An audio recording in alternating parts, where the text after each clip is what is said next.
দীর্ঘ 4 বছরের অপেক্ষার অবসান। দরজায় কড়া নাড়ছে ফুটবল গ্রেটেস্ট শো অন আর্থ।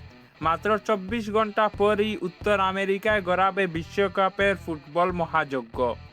বিশ্বজুড়ে কোটি কোটি ভক্তদের চোখ থাকবে মেক্সিকো, কানাডা, যুক্তরাষ্ট্রের দিকে। কিন্তু খেলা শুরু হওয়ার আগেই আয়োজক দেশ মেক্সিকোতে তৈরি হয়েছে এক নজিরবিহীন পরিস্থিতি।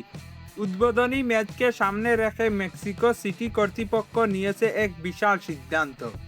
উদ্বোধনী ম্যাচে রাজধানীতে ভয়াবহ যানজট ও জনসমাগম হতে পারে, তা আগেভাগেই টের পেয়েছে মেক্সিকো প্রশাসন। আর তাই প্রথম দিনের এই অবিশ্বাস্য চাপ সামাল দিতে মেক্সিকো সিটি সমস্ত স্কুল, কলেজ, কিন্ডারগার্টেন এবং বিশ্ববিদ্যালয় অর্থাৎ সব ধরনের সরকারি ও বেসরকারি শিক্ষা প্রতিষ্ঠান সম্পূর্ণ বন্ধ ঘোষণা করেছে মেক্সিকো প্রশাসন। এবার আসি মাঠের লড়াইয়ে।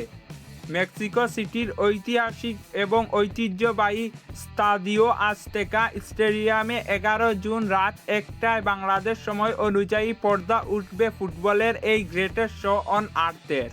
আর উদ্বোধনী ম্যাচেই মাঠে নামছে স্বাগতিক মেক্সিকো, যেখানে তাদের প্রতিপক্ষ আফ্রিকান পরাশক্তি দক্ষিণ আফ্রিকা।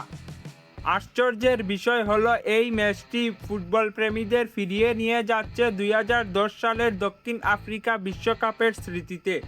সেবারও উদ্বোধনী ম্যাচে মুখোমুখি হয়েছিল এই দুই দল। মেক্সিকোর ফুটবল ভক্তরা আশা করছেন ঘরের মাঠে চেনা কন্ডিশন কাজে লাগিয়ে মেক্সিকো জয় তুলে নিবে।